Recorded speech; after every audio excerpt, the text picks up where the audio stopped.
Belakangan warga Bali dibuat resah akibat ulah sejumlah turis atau warga negara asing.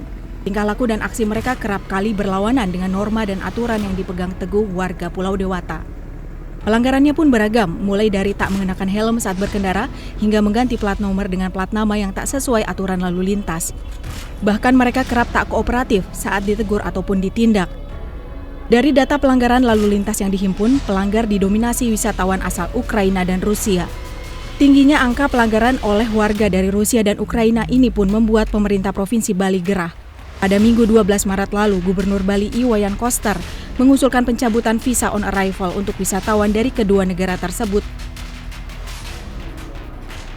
Saya juga sudah bersurat kepada Bapak Menteri Kumham, terusan kepada Menlu untuk mencabut visa on arrival bagi warga Rusia dan Ukraina yang ingin ke Bali. Dan yang dideportasi sekarang, karena sudah deportasi, itu langsung sudah tidak boleh lagi berkunjung ke Bali. Kebijakan tersebut menurutnya penting mengingat maraknya laporan bahwa warga negara asing dari dua negara tersebut melakukan pelanggaran di Bali dengan berkedok untuk melakukan kunjungan wisata ke Bali.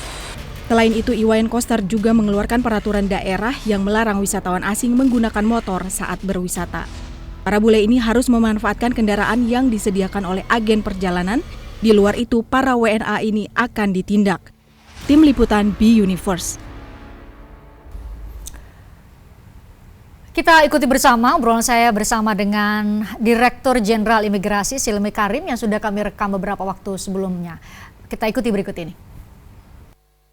Ulah sejumlah turis asing di Bali memunculkan berbagai wacana untuk bisa diharapkan ini bisa menjadi solusi. Salah satu solusi yang disampaikan oleh Gubernur Bali adalah pencabutan visa on arrival. Apakah ini menjadi jalan keluar dari semua masalah ketertiban yang dilakukan oleh turis-turis asing di Bali? Saya sudah bersama dengan Direktur Jenderal Imigrasi Kementerian Hukum dan HAM, Pak Silmi Karim. Terima kasih sudah hadir di obrolan malam, Pak Silmi. Pak Silmi, itu bisa dilakukan. Kalau visa on arrival itu kan adalah kewenangannya pemerintah pusat ya, dan berlaku di seluruh wilayah di Indonesia. Apakah mungkin Bali bisa menjadi pengecualian atau bagaimana? Sejauh ini visa on arrival itu berlakunya untuk seluruh Indonesia. Dan sebenarnya kalau kita bicara mengenai kebijakan itu kan harus untuk bisa konsisten berkesinambungan. Nggak bisa dibuka tutup sehingga malah membingungkan di wisatawan. Nah, kita kan perlu bangun juga persepsi positif untuk Indonesia dan khususnya untuk tourism pariwisata. Sehingga kalau hemat saya lebih bagus kita melakukan penertiban, ya, pengawasan, penindakan, ya, sehingga memberikan daya gentar untuk turis-turis itu tidak semaunya. Karena kan kejadian ini kan tidak langsung tiba-tiba besar. Karena itu kan dimulai dari sedikit demi sedikit. Karena terjadi pembiaran, maka ya, semakin jadi sekarang. Jadi ya menurut saya lebih bagus kita semua ya, aparat penegak hukum di mana salah satunya imigrasi, itu kan kita punya kewenangan dalam menindak konteks peraturan keimigrasian. Nah, kita cek, kita operasi mana-mana, dan sejauh ini kita sudah deportasi 620 orang. Pasca kejadian ini atau bertahap, jadi kan saya join tuh Januari, ya. Nah, Januari itu di minggu pertama saya langsung ke tempat-tempat atau perlintasan TPI, ya, tempat perlintasan yang paling ramai. Pertama adalah Cengkareng, ya. Cengkareng itu asingnya itu kurang lebih sekitar 30% dibandingin WNI. Ya. Kalau di Bali itu 90% WNA. Nah, saya datang ke sana, saya cek, saya minta mapping. Biasanya kan saya kalau ditempatkan di suatu tempat baru itu belanja masalah. Ya, masalahnya apa? Saya bilang petakan. Gimana di sini? Oke. Nah, dari situ ternyata memang ada informasi kaitan dengan aktivitas WNA, khususnya Rusia dan lain sebagainya. Ya udah tuh saya cek, emang ada berapa orang? Memang saya agak surprise yang memiliki izin tinggal tuh di Rusia, di Bali ya, Rusia dan Ukraine itu sekitar 40.000. Wah, banyak sekali. Ya. Nah terus kemudian, oke, 40.000, kita coba deh secara umum kita operasi, gitu kan? Operasi, terus kemudian dari situ yang melanggar kita deportasi. Dan itu ternyata juga bukan Rusia aja, yang lain-lain juga banyak ada, juga dari negara banyak, lain. Ya kan? Jadi saya juga, apakah yang lain-lain juga mau dicabut VO-nya, ya kan? Kayak enggak. Kalau mendengar narasi yang disampaikan sama Gubernur Bali kan sebenarnya adalah hanya untuk dua negara itu, Pak Silmi, untuk Ukraina dan juga Rusia. Karena ditengarai karena ada konflik di negaranya, maka mencari perlindungan dengan seolah-olah berwisata ke Bali. Saya rasa nggak tepat begitu, ya. Jadi mereka itu kan nggak hanya ke Indonesia. Ya, saya ambil contoh yang sederhana yang dekat kita lah, yang kurang lebih iklimnya sama, Thailand. Ya, banyak ke Thailand, fine aja, ya kan? Ya, kalau kita langsung meresponnya dengan VOA, saya khawatirnya malah kesannya kita nggak mampu beresin, gitu. Makanya saya gas aja. Gitu. Tetapi saya selalu bilang tegas, ya berwibawa tapi santun. Ya jangan malah setiap kita mengeluarkan kebijakan itu solve the problem, jangan sampai creating new ones. Ya jangan sampai bikin masalah baru. Citra Bali jadi buruk misalnya ya. Terus kemudian kebijakan itu kan juga jangan berubah. Ya karena kalau kita konsisten menertibkan, ya akan kejadian kok.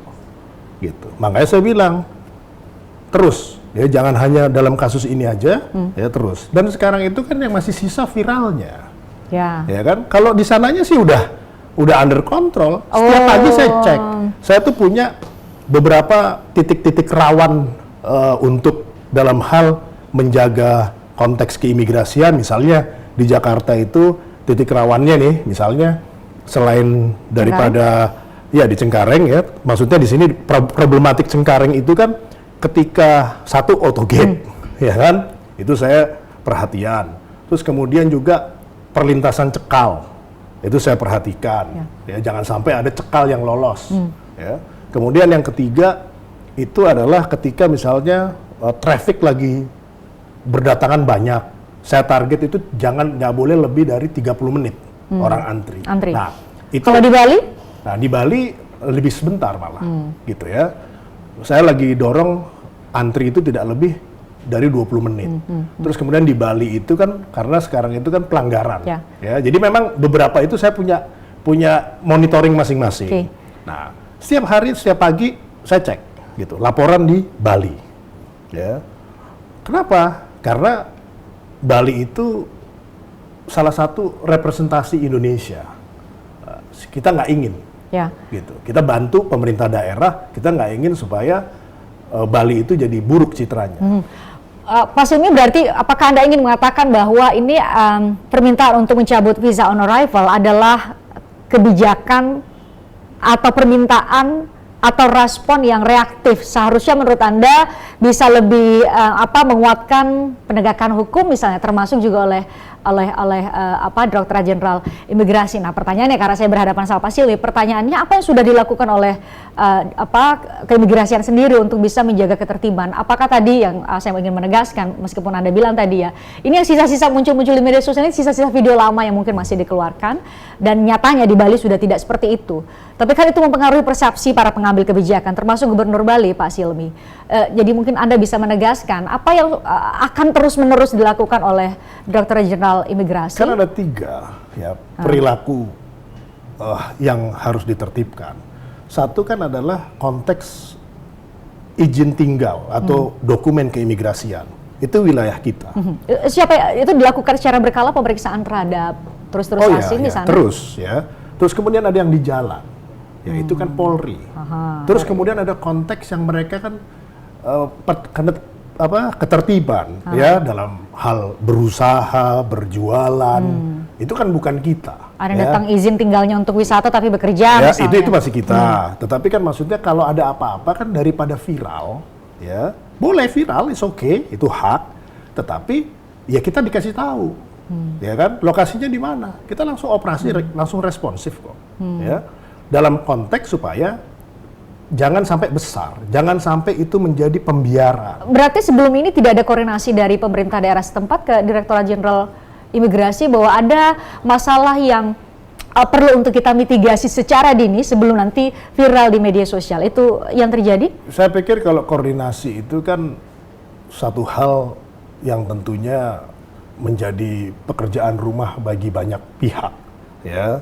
Memang PR lah, ya. Tetapi yang penting adalah dalam konteks kebijakan dan juga di situ ada penegakan hukum, pengawasan, penindakan, dan juga dalam konteks bagaimana kita memberikan pelayanan itu di ruang lingkup keimigrasian kita perbaiki, ya, kita sempurnakan supaya itu bisa juga membantu dalam hal konteks di masalah Bali misalnya.